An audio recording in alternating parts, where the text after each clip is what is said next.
Yes, people, how are we doing? So, talking about Harry Roberts, but I'll wait until a few more people join because I did actually do a video before. Took us 15 minutes to make the video, and me stupid fucking mic wasn't working. So, when I went to look at the video, there was no sound on, which I was absolutely foaming about. So, I thought, right, I might as well come on and do a live. I'll wait till a few more people come in, but again, if anyone joins this later on, you can watch it as it uploads after I've finished. But I am going to be talking about Harry Roberts, who is a notorious triple cop killer. Harry Roberts, who was died at the age of 89. Now, some people, or a lot of people over the years, over the decades, I've hailed Harry as a bit of a hero, believe it or not. Even though he killed 3 coppers, people, the folklore, especially a lot of the football hooligans used to chant about him. But in this video, I'm going to talk about his life, talk about his time inside a prison, and then I'll do a bit interacting with the subscribers afterwards. So, going to get into it now. So Harry Roberts, there's a lot that I didn't actually know about until I looked into it just today. I've looked into a few different things. And like I say, I've done a video before, which was 15 minutes long, and there was no fucking sound in it. And you can imagine, you put your effort into it, you do all the research, you do a video, and what happens? There's no sound to it. So when I do a live, it's obviously going to come on to you live. There's going to be no edits. So Harry Roberts was actually an ex-soldier, and he was trained in jungle warfare, which helped him evade capture for 3 months after the murders. So Harry, the killer behind the most heinous crime for a generation or more, and one of the longest serving prisoners in history, has died at the age of 89. So it goes on to say in the articles that I read up on it, the horrific Shepherd's Bush murders, dubbed the Massacre of Bearbrook Street, took place on August the 12th, 1966, and saw 3 Metropolitan Police officers shot and killed after they stopped to question a car over an expired tax disc. So obviously, the car flagged up, expired tax disc. They needed to get away. They thought their time was up. So the only way they seemed to get out of it was by callously killing those 3 coppers. So Harry and his 2 accomplices, John Duddy and Jack Whitney, were carrying a Luger and a .38 Enfield revolver, which they took to intend to steal a car as a getaway for a robbery, because these guys were armed robbers, and they've done quite a lot of armed robberies, which I will get into later. So Detective Sergeant Christopher Head, 30, Temporary Detective Constable David Wimwell, 25, and Police Constable Jeffrey Fox, 41, all suffered serious gunshot wounds, with 2 of them dying instantly at the scene.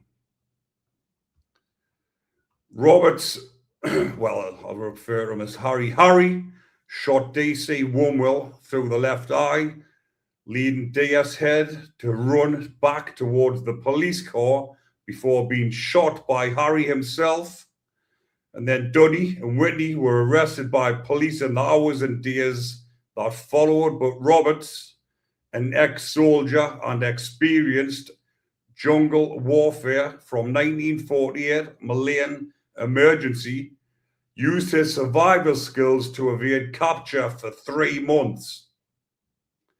He hid in Epping Forest in Essex, living in a makeshift camp until he was eventually apprehended in November the 15th, 1966, near Bishops in Stortford.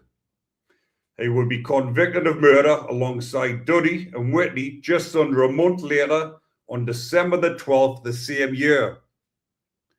So Judge Mr. Glyn Jones described the incident as the most heinous crime for a generation or more.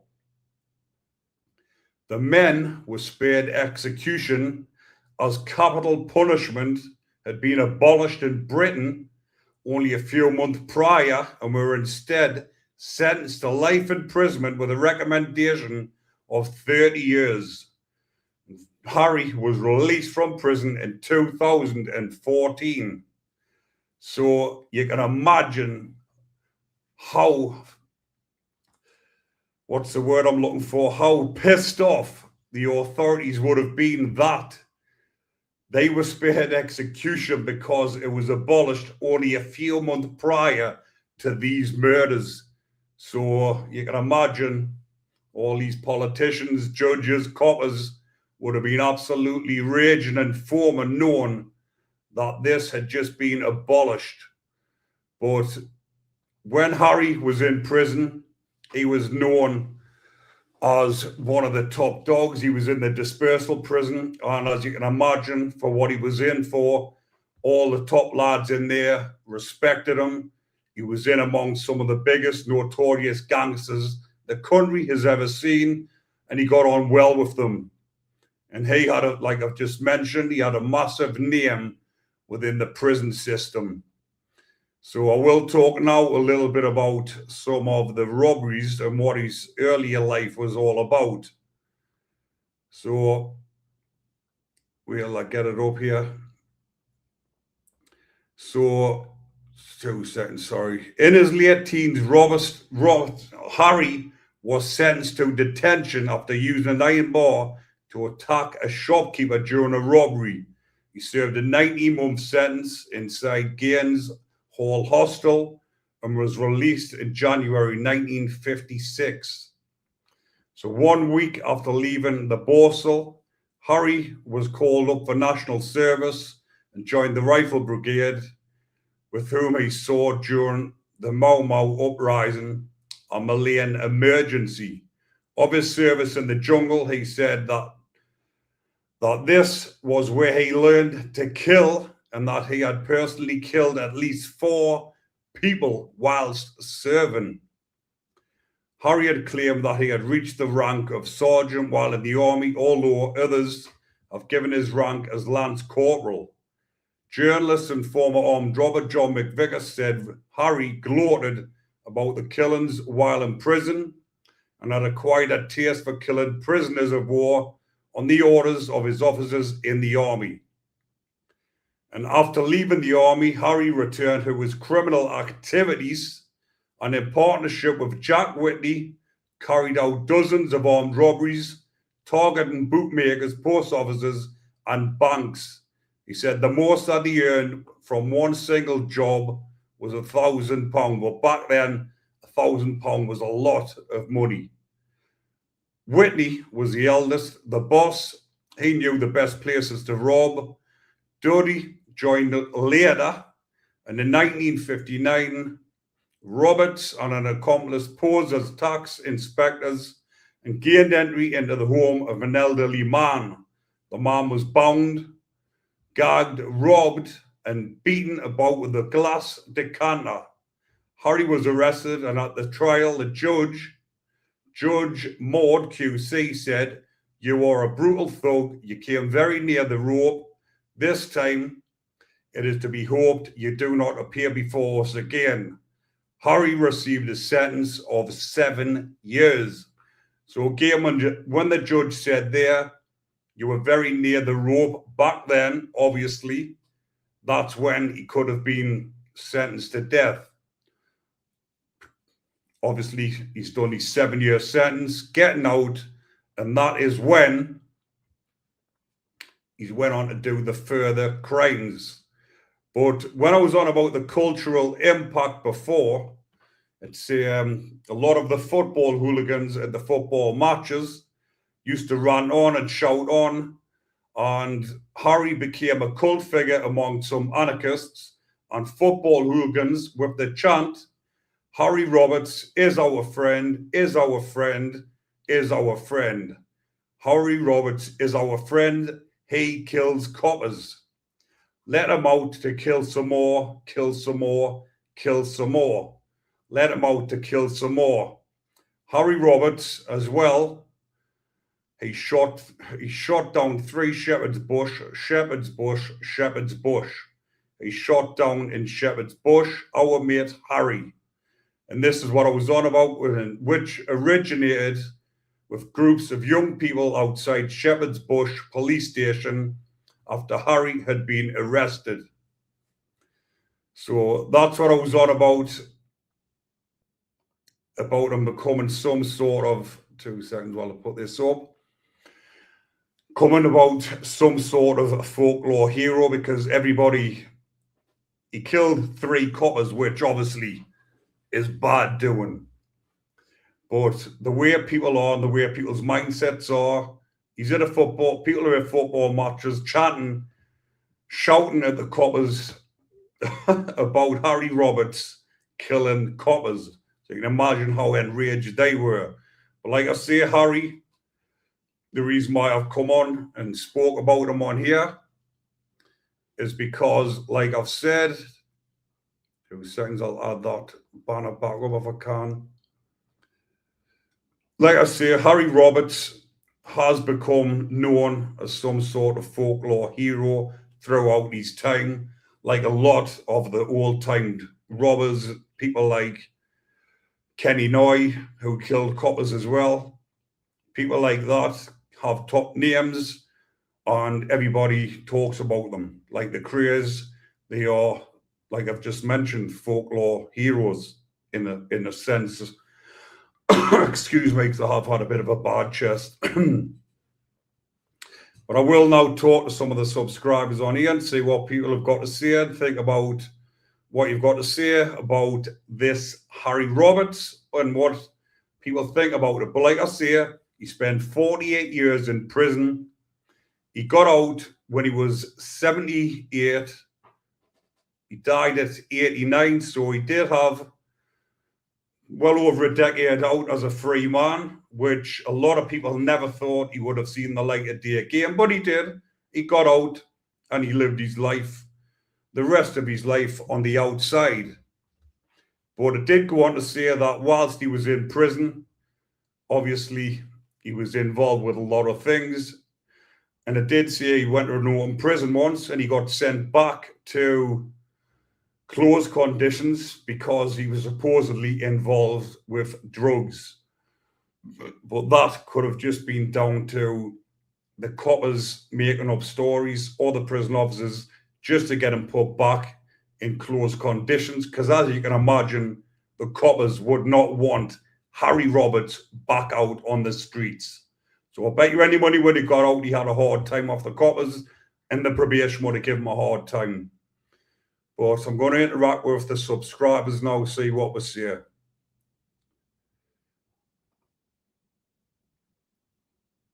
So the Lewis fella says, good show again, lad. Thank you very much. Jason Brown says, I remember singing that in the Gallagher end in the 80s. Like I say, a lot of people were singing it. He became some sort of a celebrity. Machine, thanks. I did my sentence and being out 42 years. I learned my lesson. Been out 42 years. Must be some age now, fella. I was in a young boys romance centre called Stamford House in the early 70s. And when the police used to bring kids in, and when you were in the yard, that's what we used to sing. They hated it a lot. Again, people that were against, how do you piss the coppers off back? You start singing about Harry Roberts, because that is something that would piss any copper off.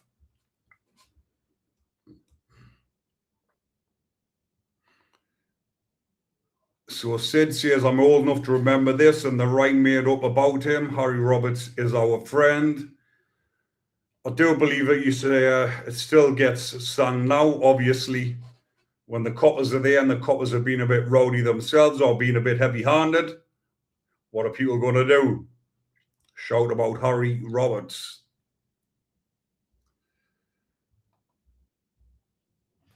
So Edward says, yes, I've been in no trouble since 1987 myself. It's a mugs game. Absolutely, I've learned it myself. I'm 40-year-old now. I got out 2021, coming up 5 years. So I've learned my lesson as well. You learn the hard way, but some people have to learn the hard way, and some people don't learn until they're fucking in the late 30s. But sometimes it's too late for some people. There's some young lads up from my area just been sentenced for a shooting, and they've been given 27s, 30s. They're never going to get out until they're in the 60s now. Something that was senseless that could have been avoided, but it wasn't, and they're now serving massive sentences. And like I say, you don't realize until you're in there, and it's a mugs game, and it's fucking game over. I think I died about 10 years ago. I will have to ask my missus. Not sure what that means, but never mind. Yeah, agreed. Been away from any trouble for nearly 20 years.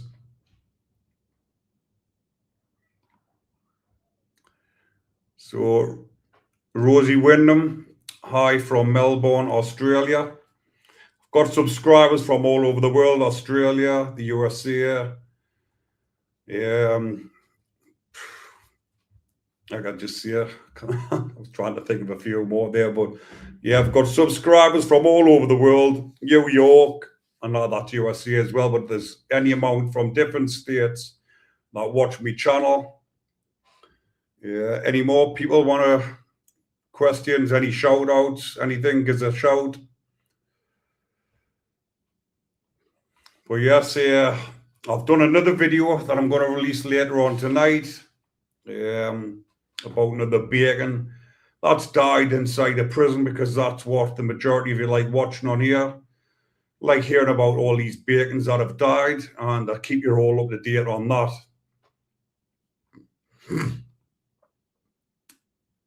So Machiko, Scotland here, Ricky, nice one. Hope you're well. Yeah, I was getting into trouble. And what broke me was seeing mum and dad worry about me. And I said, no, do that when I was 25 then. That's the hardest part about prison. When you're a youngster, late teens, early 20s, you don't give a fuck. You don't think about anything. You don't think about anybody. You're in that mindset. You're not bothered about going to prison. I'm talking from experience here. I didn't give a fuck. I wanted to go to jail. I went to prison. But it's when you're sitting in there and you think about your fucking poor parents, your siblings, your sisters, your brothers, they're all sitting there back home, worried about you.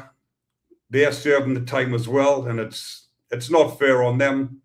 And you don't realize that until you're actually sitting in there.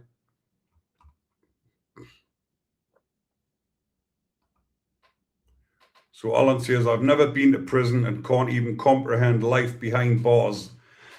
Well, to be honest with you, life behind bars now is worse than it's ever been. The prisons are actually properly on their arse. Depends what type of person you are. If you want to go in there and get off your head, you're going to have a hell of a time. You're going to have a lovely time, because it's ram-packed, full of drugs, full of phones. So you can go in there, get off your head, not give a fuck, do your sentence, and not even know that you've been in there. But if you're a sound-minded person, you get locked up, you're into your fitness, and you're surrounded by these fucking absolute dings, lunatics, muppets, because the majority of them are, and you're stuck in there with them. You just want to get on with your time, you want to get fit, you want to get out, but then you've got to deal with all these idiots. You're on a wing with 100 people, you're going to get into fights. It's inevitable.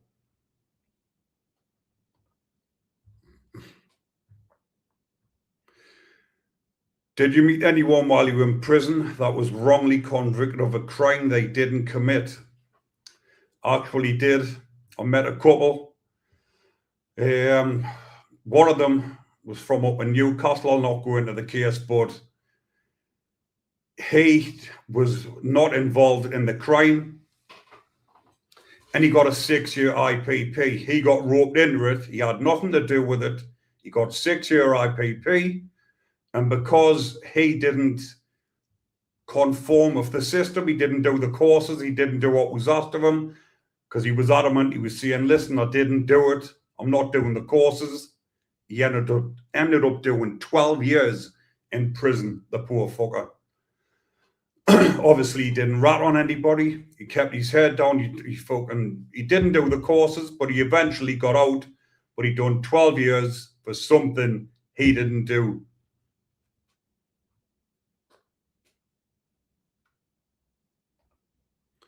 Laura, I'm doing fine. Thank you very much. Hope you're well. Anyone remember the song? There's a few people in the chat said they remembered it. There's a few people said they remember singing it. Stephen, hi from not so sunny Sunderland.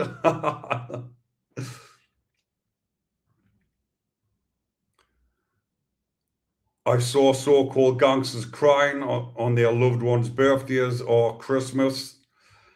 That's what happens if you're not hard, if you're not tough-minded. I don't mean hard as in fucking fighting. You've got to be hard mentally. If you're not hard mentally, you're going to crumble.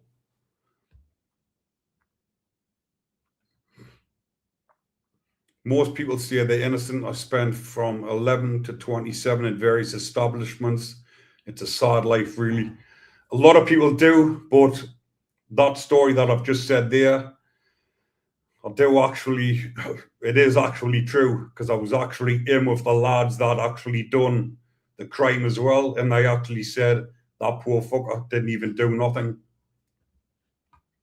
But there is a lot of people, the majority that I met inside of Frankland prison, murderers, when I was in the high security estate, they're all say I'm innocent. They spend the days and hours appealing the convictions. But I suppose they do that because they've got nothing else to lose, and it fills the time in.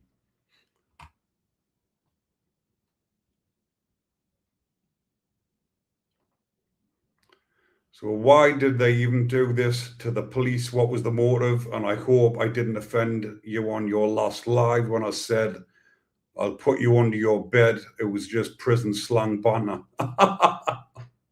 Well, I can't even remember it. I think maybe I did a little bit, but yeah. So why did they do this to the police? What was the motive? The motive was they got pulled over in a car. It got flashed up. Couldn't have flashed up because it didn't have them fucking EMPR cameras or whatever you call them, number plate recognition. They've obviously seen the car, pulled it over, had an expired tax disc on. They were going to look on the car. They had guns in the car. They'd done a load of robberies. The guns were linked to robberies. The guns were linked to whatever else. So what did they want to do? Like I've just said, Harry Roberts, he was a servant in the army. It said that he killed people in the army. He was a killer. And they were going to get a long time in prison. They'd been doing robberies. They didn't want to go to jail. So that's what they done. They shot them dead.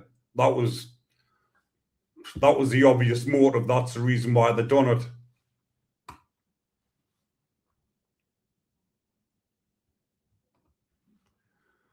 So Howard says my first time was 1973. They were shitholes, 3 up, slopping out, and the clothes were minging. Now that's proper jail back then. 3 to a pad, shitting in a bucket. Imagine the stench in there. It was bad enough being towed up with somebody, I've been in Durham prison, 2 of us in a pod. The fucking toilet was in hand's distance away. Your pod mate used to have to shit in front of you. The stench was fucking minging because the windows had vents on and the vents didn't open. They were jammed shut. So there was no circulation in the pod. Sometimes the rule of the pod was you can't shit in the pod. You've got to wait until you get association or exercise. But if it was understaffed, you weren't getting your exercise, you weren't getting association, then you had no choice. If you need a fucking shit, you need a shit. So you take a dump in front of your pod mate and you're like that. Oh, it fucking stinks. Horrible. That's why most of the time I had a single pod. I made sure I had a single pod. Tell the screws, get me a single pod or my pod mate's going to get done in. That was the only way you could get a single pod inside a jail. Yes, Big Ricky, how are you doing, big man? Looking well. I'm actually doing fine, but like you say, I've got a bit of a bad chest, and believe it or not, I've had food poisoning for the past 4 days. That's why I haven't been online much, and I'll not go into details of it.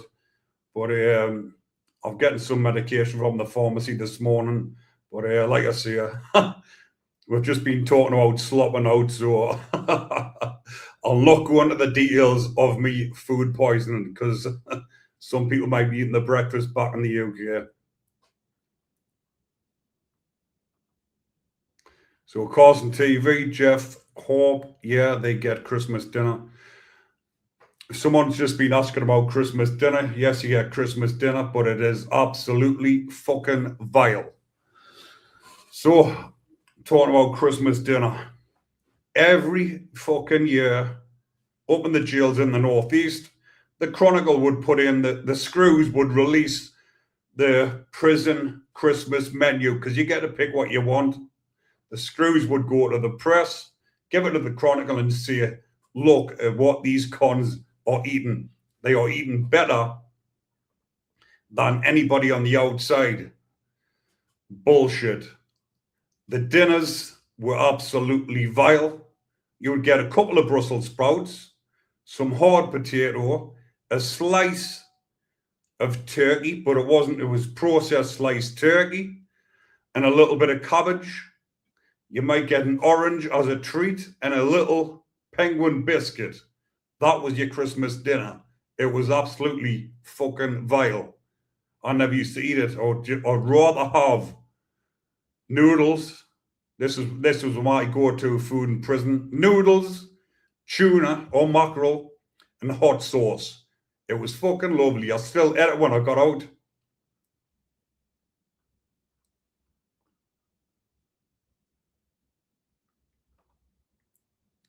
Christmas dinner, we used to get an apple and orange.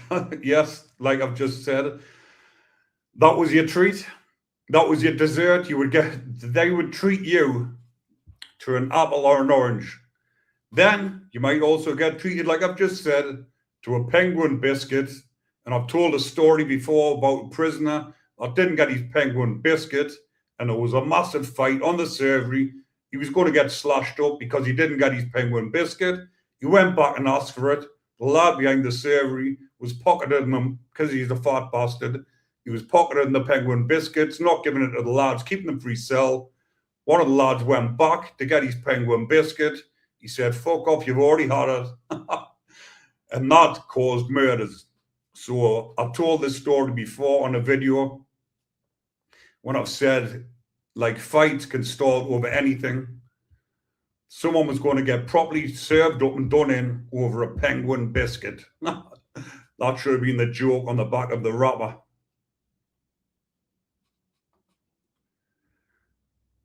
You get Christmas dinner, but it ain't like outside. Definitely not. Do prisoners still get the £10 Christmas bonus? No, definitely not. There's no £10 Christmas bonus. Sometimes, I think the only other time you're getting a bonus is we've got a £5 It was during COVID actually, and you got a £5 bonus credit, so you can phone your relatives. Obviously, because you're banged up constantly, you didn't get out of your pad.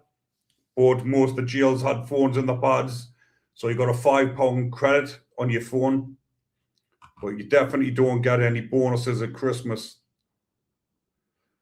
The dinners were horrible in Barlinnie. They used to give you the selection boxes and then ask if you want to donate to charity. Well, I bet you Barlinnie, Carson, we're going to do a video because a podcast, because you did mention it. We need to hear about Barlinnie prison, see how bad it is, because I'll bet any money it was worse than Durham. I've heard some bad stories about Barlinnie. So that savage stealing the biscuits, what the fuck? Like I said, the lad behind the surgery, he was pocketing them for his cell. People weren't noticing because they weren't realising that you got the penguins. But this one lad, obviously, I got mine. I walked through, he turned around, see my penguin biscuit, he saws where the fuck's mine at, so he went back to get his. The lad said, "You've already getting it." So he jumped over the counter and he was going to proper do him in. The women get better food. The men in the prisons, oh, I bet they do.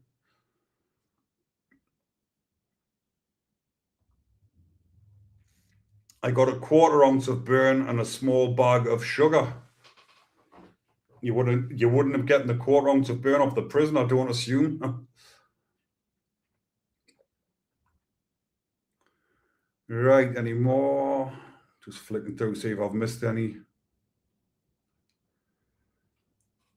I'm going to do about another 5-10 minutes, people, because like I say, I haven't been feeling very well lately, and it is taken out of us a little bit.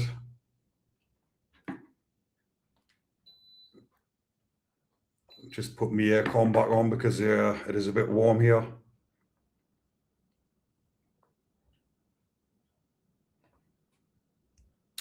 I keep us updated on the bacons.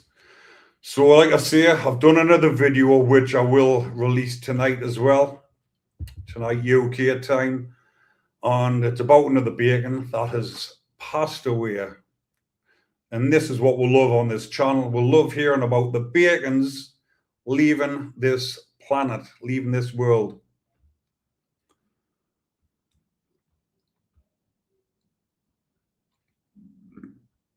All right, any more people? There's plenty more people in the chat, so fire away with any more questions if you want, or if you want to shout out, because like I say, I'm going to wrap this up soon. But like I say, there's loads of videos I've got to do, I've got to make. I'm going to be getting loads more updated and loads more on. Like I say, I have been feeling a bit under the weather with food poisoning this week, so it's the first video I've done. Well, I made the video previously, but like I've said, when I made it, went to watch it back, and there was no volume on. So I was absolutely raging, and I thought, right, I'm going to do a live and talk about it, so do a bit interacting with the subscribers as well.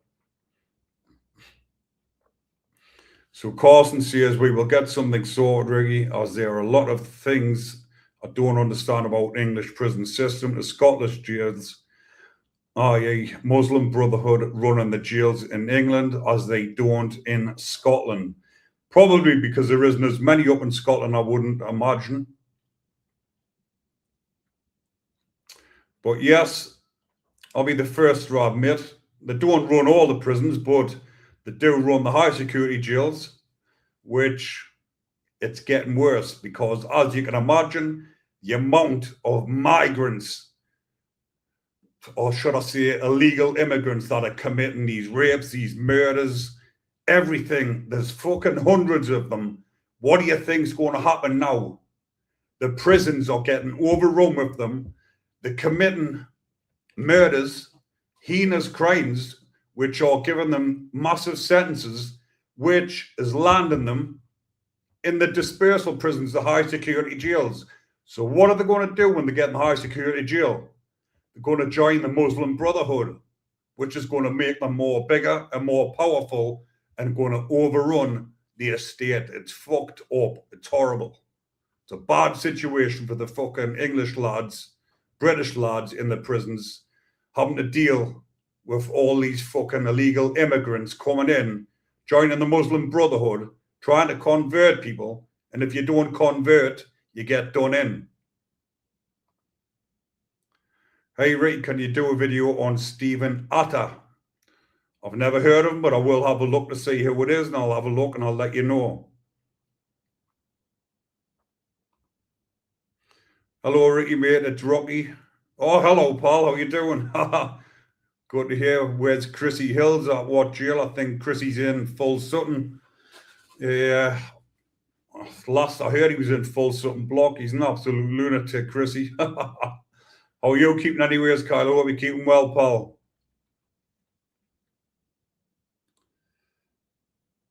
Right, yeah. Sorry, big man. I meant to say, oh, Bar L. Yes, we need to hear about Bar L. Like I say, I'll get Carson on, and we'll do a podcast, and we'll talk about Bar L. Have a good Christmas, mate, and a shit hot New Year. I sure will, pal. Thank you very much.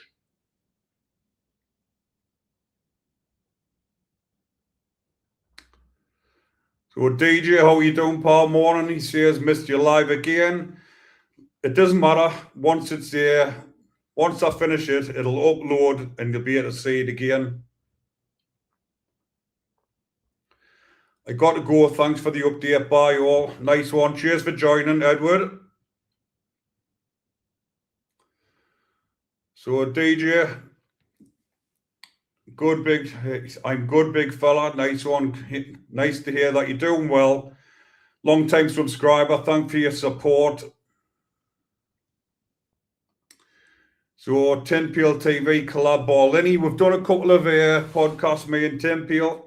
We have talked about Bar L, so could do another one, but I'm going to get one up and running with Carson because he's been wanting to do it for a while.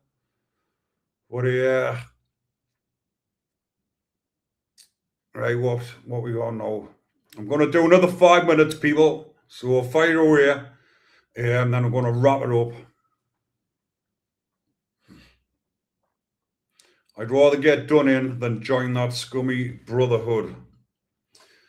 Well, like I say, it's a bad situation, and it's another story for another time, which I will go into. I'll keep that one for another time, but if you get trouble with them and you get done in, you're going to get done in properly, and then you're going to end up stuck in the block because the screws will put you in the block and you get kept down there for fucking years on end because it doesn't matter which jail you go to, they're in every single jail. So if you have trouble with them, then you're bang in trouble. It's a sorry, sad situation and it's fucked up, but that's the way it is. Keep up the good work. You and the family have a good Christmas and New Year. Thank you very much. Definitely, mate. Spent a lot of time in Barlini and other prisons in Scotland and seen a lot of what happens in Barlini. Yes, Barlini's a lot different to what Durham is. I imagine, because it's like a local prison, which Durham is, Old Victoria Jail. I know Barlini's getting shut down and they're opening a new one. But I imagine that Barlini, I imagine it was a bit like Durham, but when I've heard about it, it's got different halls. It's got loads of everyone's separated. It's got the bacons and everything.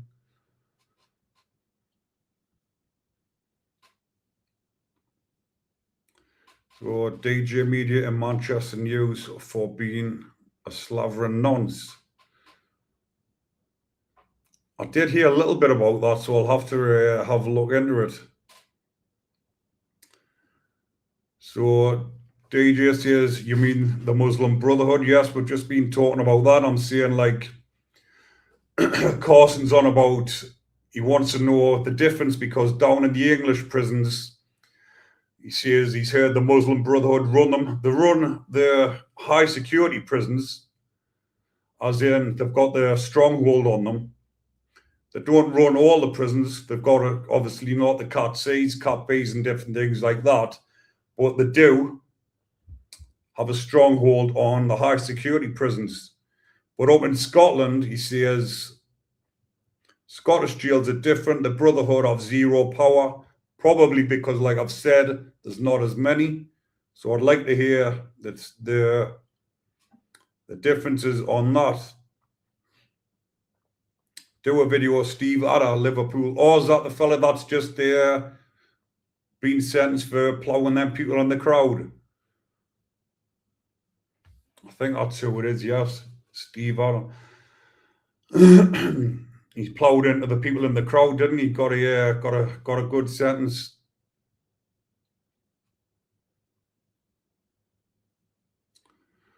So DJ, well, I'm not into that kind of politics. May leave them to it all as bad as each other. Yeah, it's a bad situation, but it's something that needs to be spoke about, and it's something that people need to know about on the outside who've never been to prison. A lot of people are scared to talk about it because of retribution, but like I say, when I speak about it, I don't speak about them in a bad way. I just say how it is. Speak the truth. People will say it was, why the fuck you giving them why you giving them the power of calling them the stronghold in the high security prison? You should be saying, no, they're fucking not, but they are. And I'm not going to come on here and lie about it. So there we go. So Lisa says, Ricky, Google him, please. I will. I'll Google him and see what he is. I used to sing the Harry Roberts, I used to sing the Harry Roberts song as a kid, young and an idiot. I didn't really know much about him. Like I say, a lot of people did, and obviously as people get older and wiser, they'll think, fucking hell, like 3 coppers got killed, but like I say, hooligans, anarchists, people that want to get at the coppers, people at football matches, coppers manhandling them. What do? Sing that song to piss them off. And that's what people done. And that's what people still do to this day. Right. 3 more minutes left, people. Then I'm going to wrap this up. So the stuff on DJ Media is old news. He served about 40 a month, I think, and 10. Yeah. S offender register. So which one, DJ Media? Is that the one that goes around recording like walking around the streets and stuff? Is that? I think that's the one you're on about. I've seen them on YouTube. I will dig up on it and I will have a look, yes.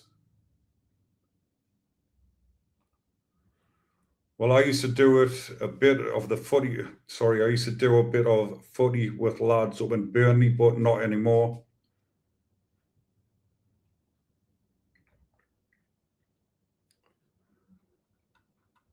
All right, last couple.